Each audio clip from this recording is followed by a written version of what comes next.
Depuis près d'un an maintenant, c'est le même rituel. Chaque matin, Rosine, nom d'emprunt de cette veuve déplacée interne, s'occupe de ses bêtes. Dans sa cour, elle possède quelques têtes de moutons et un tout petit poulailler qu'elle entretient avec ses enfants. L'élevage, vraiment, c'est quelque chose qui me tient à cœur.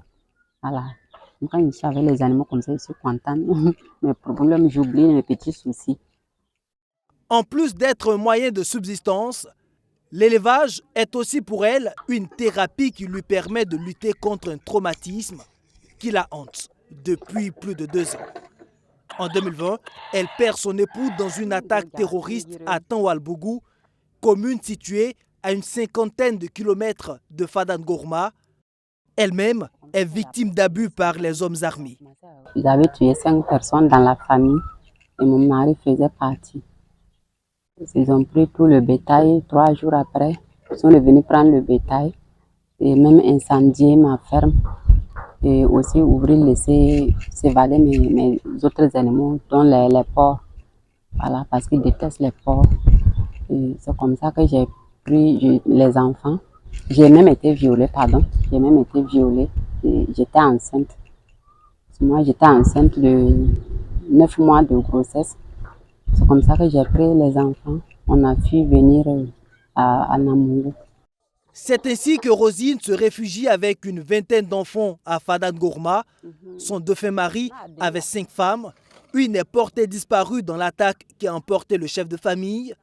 Une autre décédée et les 2 autres se sont remariés, abandonnant tous leurs enfants à cette dame. Ici à Fada, quand on est arrivé premièrement, je tournais là avec mes enfants, parce que je suis venue avec un nombre d'enfants, nous sommes un nombre de 25. Donc il y a des grands enfants. On sortait ensemble, on tournait, on lavait les habits des gens. Donc comme ça, un jour j'ai eu des problèmes avec une femme. Voilà.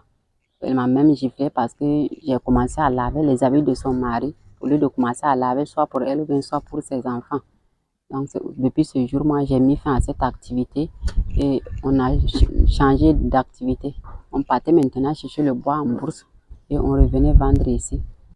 La vente du bois de chauffe lui rapportait beaucoup plus de revenus. Mais cette activité était aussi risquée car il fallait aller dans les forêts à une 15aine de kilomètres.